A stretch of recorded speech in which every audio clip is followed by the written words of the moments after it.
할까요? 네. 네. 좀 이렇게 하면 안 돼? 이렇게? 이거 다 녹음되고 있어요. 아, 이거 이렇게 할까요? 이렇게 해도 돼요? 쿠키 영상으로 갈 거예요. 그러니까 쿠키로 가요. 쿠키 사주세요. 네.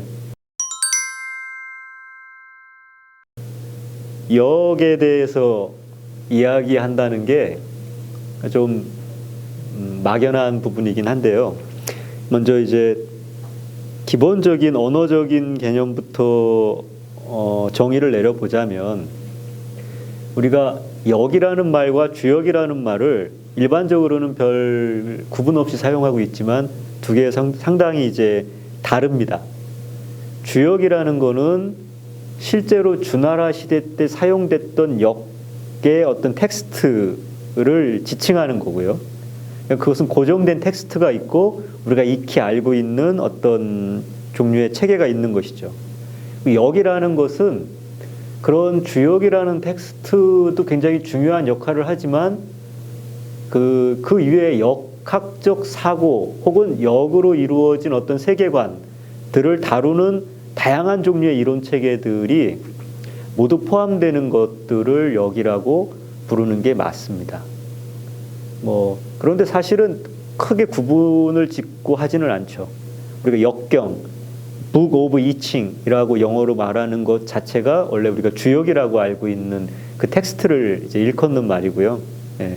보통은 이제 역학이라는 것을 우리가 따로 역학이라고 부를 때는 조금 더 실용적인 거, 혹은 좀 낮춰서 전법, 점쟁이들의 어떤 기술적인 어떤 이론 체계, 이런 것들로 이제 폄하하기도 하는데, 그렇게 폄하해서 이야기하기보다는 주역이라는 것은 아까도 말씀드린 것처럼 이미 정해져 있는 역사적인 텍스트, 그리고 그 텍스트에 대한 연구와 이론이라고 보면 되겠고, 역이라는 것 혹은 역학이라는 것은 그 텍스트를 포함하고 있는 전체 세계관에 대한 것이라고 구분해서 생각하는 게 맞을 것 같습니다.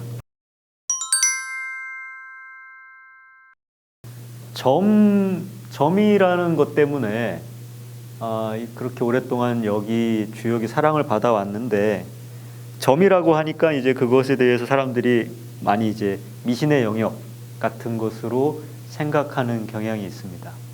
그런데 여러분들 아시면 놀랄 거예요. 점이라는 말 자체가요, 점이라는 그 한자가 본래 무엇을 의미하냐면 규표라고 해서 고대 시대, 하은주 혹은 그 이전 고대 시대의 해시계입니다.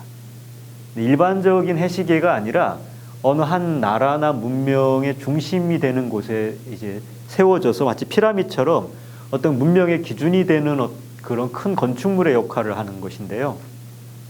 그게 무엇이냐면 이제 그 1년 12달 365일 이라는 그 시간의 길이를 재고 시간과 계절의 변화, 이런 것들, 자연의 변화, 그리고 그것이 가져오는 온도, 습도, 바람, 이런 계절풍이라든가 이런 것들, 그리고 그 각각의 계절에 의해서 변화되어지는 인간 사회의 변화, 그래서 자연의 변화를 통해서 인간 사회의 변화까지, 인간 사회의 변화라는 역사, 그것이 개인의 삶에 미치는 것, 이런 것들을 기존의 그 어떤 방법과 기준과 측량된 어떤 데이터들의 총합으로 예측할 수 있다라는 뜻이 담겨 있는 거거든요. 그러니까 귀신에게 묻는다, 어떤 초합리성의 어떤 세계로 들어가서 영감을 얻어서 마치 그리스에서 그렇게 델포이 신전에서 신탁을 받듯이 그 신탁을 받는다, 이런 개념이 아닌 겁니다. 원래 점이라는 게 그러니까 피타고라스의 정리가 그 서양 그리스에서 철학적 사고와 합리성의 출발이었다면 그 피타고라스의 정리를 동양에서는 구고현의 정리라고 하는데, 그 구고현의 정리가 바로 이 점이라는 문자에 드러나 있는 역사적인 유래가 있어요. 그래서 우리가 서양의 모든 학문이 기하학에서 시작이 되었다. 그리고 기하학이라는 것은 지오메트리라는 것은 원래 땅의 측량 기술이고 그것은 피타고라스의 정리로부터 시작되었다. 피타고라스의 정리는 실제로 피타고라스가 아니라 그 이전에 메소포타미아나 이집트 시대 때부터 이제 쓰여 오던 것이지만 그것을 정리라는 이성적 언어를 사용해서 기술한 것으로 인해서 이제 그리스로부터 서양의 문명과 정신이 유래했다면 동아시아에서는 소위 규표를 통해서 구고현의 정리, 똑같은 피타고라스의 정리와 똑같은 내용을 가지고 있는 것인데 그 구고현의 정리를 통해서 그것이 일련의 변화 그리고 이 하늘의 변화가 지상에 미치는 영향, 기후, 그것이 인간 사회에 미치는 영향들을 총체적으로 고려한 전체적인 데이터를 관리하고 그 관리를 통해서 미래를 예측하려고 했다. 이제 그런 게 점이라는 그 문자 하나에 들어 있는데 물론 이제 이후에 그런 것들이 의미가 많이 퇴색하긴 했습니다만 그런 것이 여기 원래 품고 있는 것이다. 그래서 여기라는 것 혹은 점이라는 것조차도 그렇게 보면 대단히 재밌는 지점이 있습니다.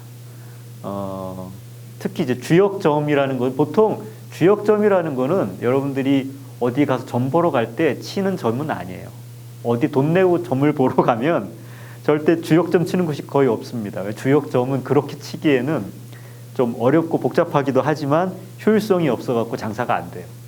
보통 옛날부터 선비들이 이제 홀로 자기를 수양하면서 닦고 할 때 이제 치는 점인데 혹은 더 이전의 상고 시대에는 이제 국가의 대사를 다룰 때 그것을 이제 그 예측을 받기 위해서 치는 것인데 그 방식이 나중에 이제 여러분들이 흥미가 있으신 분들은 한번 해보시면 되겠지만 일종의 천문학적 운동을 모델링해서 그것에 자신을 동참시키는 방식입니다. 1년 12달의 변화 또 이제 이 해와 달의 변화에 의해서 지구에서 일어나는 윤달과 윤년 뭐 이런 것들을 처리하기 위한 그런 역법을 어떻게 우리가 만들고 계산하는가 이런 것들을 모델링해서 축약시켜 가지고 개인이 자신이 자신의 양손에 이거 들고 있는 상가지를 이용해서 그것을 이제 다스리는 방식 이걸 통해서 마치 수학을 어떤 정리에 의해서 문제를 풀듯이 그렇게 해가면서 고유의 값을 얻는 거거든요. 이제 그런 것이 소위 말하는 점서법입니다. 그러니까 흔히 생각하는 우리가 점이라는 거에 대해 상식적으로 갖고 있는 걸 굉장히 많이 좀 차이가 있죠. 그렇고요. 그래서 어쨌든 출발은 같습니다. 그리스, 그러니까 서양의 정신 문명의 시작이 피타고라스의 정리에서부터 출발하는 것처럼 동양의 정신 문명이라는 것은 구고현의 정리, 구고현의 정리로 상징되는 점이라든가 역이라든가 이런 것으로부터 출발한다고 보시면 되겠습니다. 그리고 이제 이런 게 있습니다. 역에서는 그림을 굉장히 중요시합니다. 그림과 이미지, 소위 말하면 도상이라고 하는데 도상, 그림과 이미지로 이루어진 어떤 정보의 전달 방식 이런 걸 굉장히 중요시하죠. 서양 같은 경우에는 훨씬 더 문자의 그 문자를 중심으로 해서 어떤 정보를 전달하는 방식들을 오랫동안 중요시했다면 또 그것을 통해서 그 인간의 논리적인 사고를 추구하고 그 언어를 통해서 계속해서 이성적인 추론을 하고 이성적인 추론을 통해서 이론을 출현시키고 그 이론을 통해서 세계를 해석하고 변화시키는 방식에 충실했다면 동양의 역사에서는 그것보다는 훨씬 더 풍부하게 많은 도상에 대한 이해를 통해서 세계를 바라보는 방식. 그러니까 쉽게 얘기하면 어떻게 보면 동양이 훨씬 더 기하학적이고 서양은 훨씬 더 대수적이다.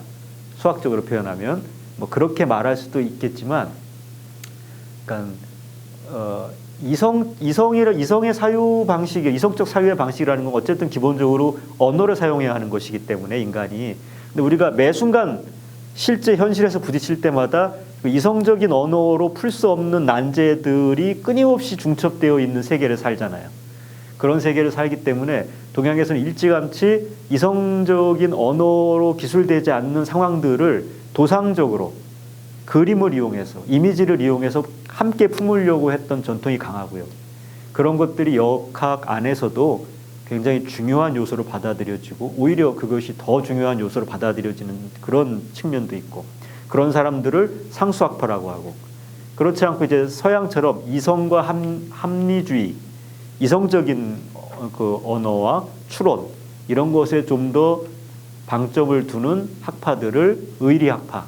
의리라는 게 깡패들의 의리 이런 게 아니고 의미를 추구한다. 그래서 굉장히 언어를 통해서 의미를 추구하는 것들을 중심으로 하는 학파, 이렇게 양대 학파가 내려오는 것이 이제 역학사에 있어서 가장 큰 줄기라고 볼 수 있겠습니다.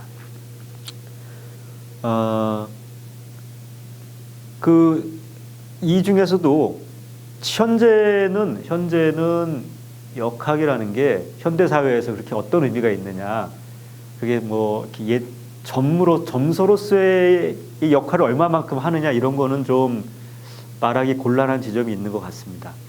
그런 것보다는 오히려 역학을 통해서 우리가 어떻게 우리의 사유를 한 번 더 반성하고 또 세계와 나 사이의 어떤 인식의 고리들을 점검하고 그걸 통해서 내 자신의 어떤 삶을 어떻게 한 번 더 반성하고 또 다듬어 갈 수 있을 것인가, 이런 데도 의미와 가치를 두는 게 중요하지 않나 하는 생각이 들고요. 그런 의미에서 본다면 과거의 언어로 쓰여진 이미 단절되어져 있는 일정 부분 우리 동아시아의 역사가 과거와 현재가 많이 단절되어 있는 측면이 있는데 그런 단절된 어떤 언어들로 이루어져 있는 역의 체계들은 사실 크게 보면 고고학적인 의미가 있다. 이렇게 이렇게 얘기할 수도 있을 것 같아요. 당장 나에게 어떤 의미가 있느냐 그런 것은 조금 말하기 좀 곤란한 부분이 있고, 반면에 상수학으로부터 이어져 내려오는 그런 도상적으로 이미지를 통해서 세계를 이해하거나 어떤 인식의 세계를 파악하는 나 자신을 다시 파악하는 방식. 그러니까 내가 어떻게 이 세계를 이해하고 받아들이는지를 내 깊은 곳에 있는 내면의 무의식을 포함해서 이런 것들이 어떻게 이루어져 있는가를 우리가 드러내서 보는 방식 같은 데는 굉장히 유의미한 측면이 있지 않나 그렇게 생각을 합니다.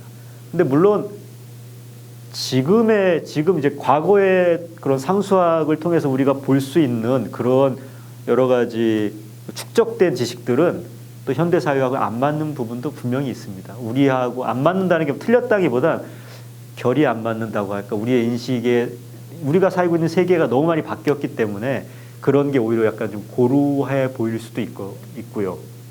지금 우리한테 필요한 역이라는 것은 아무래도 지금 우리가 가지고 있는 그런 어떤 세계 내의 우리 자신의 어떤 인식이라든가 이성적인 능력하고 좀 결을 맞춰야 하기 때문에 그런 측면에서 좀 새롭게 다듬을 필요는 있겠다라는 게 제 생각입니다. 뭐 어려운 건 아니고요. 그냥 쉽게 얘기하면 이런 겁니다. 옛날에는 선비들이나 그 연구자들이 이렇게 뭐 백지 위에다가 붓을 들고 도상도 그리고 뭐 이렇게 그런 주역을 이해할 수 있는 여러 가지 도표들도 많이 그려놨다면 사실 그런 것들은 굉장히 평면적이고요. 우리가 정보를 받아들이는 맛이 굉장히 제한되어 있어서 많은 이야기들을 할 수가 없죠. 근데 지금은 이제 시대가 좋아졌고 그러니까 여러 가지 컴퓨터 그래픽도 있고 다양한 방식, 그리고 우리 사유 자체가 훨씬 더 풍부해졌기 때문에 좀 더 입체적으로 그런 것들을 이제 차원을 좀 더 업그레이드 시킬 필요는 있다. 그런 생각이 듭니다. 실제로 많은 분들이 그렇게 이미 하시고 계시고 성과도 많이 있는 것으로 알고 있습니다. 그래서 이 주역이라는 것 혹은 역학의 이론이라는 것들이 사실은 지금도 현대의 과학의 힘이라든가 기술의 힘을 빌려서 더 많이 언급되어질 수 있는 부분들이 있다라고 생각하는 게 이제 제 생각입니다.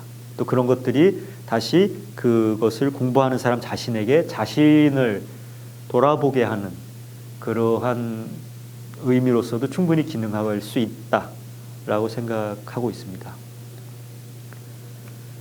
그 도상의 측면에서 보면 주역이라는 것이 주역 자체에서 어떤 의미를 찾는다라기보단 그게 세계를 담는 하나의 그릇으로 기능하는 것이기 때문에요.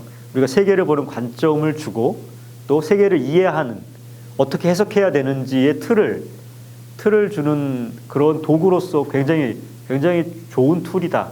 아니면 굉장히 좋은 이론이다라고 생각합니다. 그리고 이것의 강점은 뭐냐면 이것은 언어가 필요 없다는 거예요. 일상 언어가. 우리가 반드시 일상 언어를 통해서 자기 자신을 납득시키고 남들과 소통을 해야 하지만 최종 단계에서 그런 일상 언어를 대응시킬 수 있지만 그 이전까지 아주 치밀하게 굉장히 추상적인 그 사유의 과정을 언어의 개입을 최소화하면서 기호와 숫자만으로 굉장히 복잡한 사유를 전개한 뒤에 그 결과를 다시 일상 언어로 돌이키는데 그것을 일상 언어의 세계로 회양시키기가 아주 용이한 구조이기 때문에 거기에 또 여기에 큰 매력이 있습니다. 그래서 이 역을 통해서 우리가 언어와 사유만을 가지고는 아무리 깊은 사유의 세계로 들어가거나 아니면 논리적으로 굉장히 깊은 정합성을 추구하거나 혹은 뭐 명상 상태와 같은 특수한 정신 상태에 깊숙이 들어가서 어떤 느낌을 받았다 할지라도 사실 그 느낌 자체를 이미지화하기는 쉽지가 않죠. 그런데 이제 주역을 통해서는 충분히 자기의 논리적인 사유의 어떤 측면들 혹은 그 측면들을 스스로의 논리적인 추론이 다 포괄하지 못할 때조차도 그것을 드러낼 수 있는 모양을 만들 수 있다는 큰 장점이 있습니다. 저 같은 경우에는 64쾌의 배열이라는 것에 굉장히 중요한 의미를 부여하는 편인데요. 이 배열이 거의 모든 것이다. 왜냐하면 어느 질서, 어느 체계에서나 그 체계를 구성하고 있는 각각의 부분이나 요소들을 어떻게 배열하느냐가 그 세계의 구조와 성질 그 자체를 결정하기 때문에 마치 모든 생명체가 뭐 일정 정도의 혹은 모든 물질이 일정 정도의 분자식으로 이루어져 있다면 분자식이라는 게 이제 그런 분자들의 배열을 보여주는 거니까 우리 DNA도 마찬가지고 그런 배열을 이해하면 굉장히 많은 부분들이 해결이 되는 것처럼 이제 모든 것들에 대해서 우주라든가 세계라든가 뭐 시간과 공간, 그러니까 과거의 시간으로부터 미래의 시간의 공간, 시공간의 변화라든가 개인의 어떤 문제라든가 이런 모든 것들에 대해서 굉장히 추상적으로 계산해내고 그것을 이제 드러낼 때 그것을 이해하는 가장 중요한 것은 내가 다룬 이 방식, 내가 이것을 알기 위해서 투여한 이 방식이 어떤 기본적인 배열 구조를 갖고 있나를 아는 게 가장 이제 중요한 것이다라고 생각을 합니다. 그래서 이제 저는 64쾌로 이루어져 역은 64쾌로 이루어져 있으니까 이 64쾌의 배열이 갖는 의미 내지는 그 배열의 방식, 배열을 어떻게 구조화하면 어떠한 속성을 갖느냐 이런 것들에 대해서 좀 많이 고민을 하는 편입니다. 그 중에서도 이제 특히 제가 고민하는 건 이제 입체, 마치 그러니까 일단 어떤 가상의 추상적인 의미에서의 구와 같은 입체를 상정을 하고요.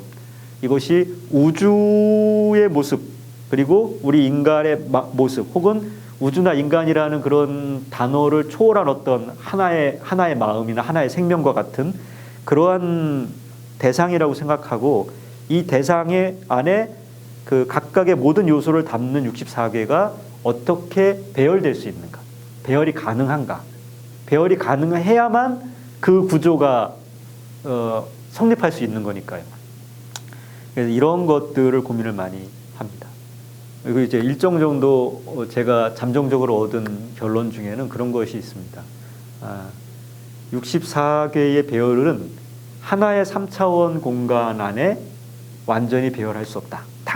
어떻게 보면 되게 당연한 건데요. 그 이전에 방도, 원도들이 갖는 그 난점들 혹은 문제점들이나 매력이 바로 그런 거였습니다. 2차원 방도나 원도 안에 64개를 다 배열을 해보면 이 자체를 배열하는 원칙으로 해결할 수 없는 모순들이 그 안에서 막 튀어나와요. 그러니까 그 자체가, 배열 자체가 자기를 부정하는 그런 겁니다. 이게 자세히 보면 그런 것을 알 수 있는데, 그러니까 하나의 일관성으로 절대 설명할 수 없는 것들이 계속해서 등장하는 방식이기 때문에 그걸 풀다 보면 풀기 위해서는 결국 차원을 올려야 됩니다. 그래서 이제 뭐 기본적으로 3차원에서 시작을 하는 거죠.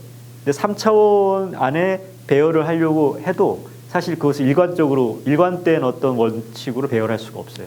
규칙을 그러니까 규칙은 있지만 그 규칙대로 모든 것을 배열할 수 없다. 그러니까 규칙은 반드시 자기 자신을 배신한다. 그 차원 내에서 뭐 이런 것들이기 때문에 그것을 최대한 규칙을 찾아서 배치하는 방식을 해봤더니 그런 결론을 잠정적으로 그런 결과값을 얻었어요. 뭐냐면 두 개의 원을 결합시키는 방식. 그러니까 여기서 원이라는 건 3차원 이제 입체 공간이죠.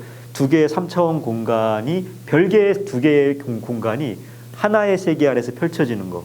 그런 게 이제 소위 말하면 64궤 역의 세계이고 또 우리가 살고 있는 우주의 세계이고 우리가 가지고 있는 우리 마음의 구조다. 그래서 이제 좀 더 자세하게 들어가면 그것이 어떠한 구체적인 기하적 모양을 갖고 또 실제로 그런 모양 때문에 어떻게 운동하고 변화하는지를 들여다볼 수가 있습니다. 이제 그래서 그런 방식 때문에 이제 64궤의 배열이라는 것에 대해서 되게 매력을 많이 느끼고 보고 있었던 것입니다. 이제 그렇지만 또 그것만이 그것은 이제 역의 아주 작은 한 부분이죠. 이제 어떤 것들은 실제로 어떻게 이것이 미래를 예측하는가, 혹은 어떻게 그러니까 미래를 예측한다라는 건 좀 어폐가 있는 것 같아요. 시간과 공간이라는 그 트릭을 넘어서는 어떤 방식들을 어떻게 구현해낼 수 있나라는 것들을 보는 것도 흥미가 있을 것이고 이 시대를 반영하는 거니까 새로운 배열을 통해서 새로운 시대의 모습을 우리가 어떻게 그려볼 수 있을 것인가, 이런 것들도 역학사에서 굉장히 치열하게 진행되는 난제들로 알고 있습니다. 그래서 이제 이런 모든 것들이 다 포함되어 있는, 그리고 이런 것들 말고도 아주 다양한 유의미한 주제의식들을 가지고 있는 거기 때문에 주역이라든가 역학이라든가 이런 것들은 한 번쯤 공부해 볼 만한 어떤 매력이 있는 분야가 아닌가, 저는 그렇게 생각하고 있습니다. 예, 감사합니다.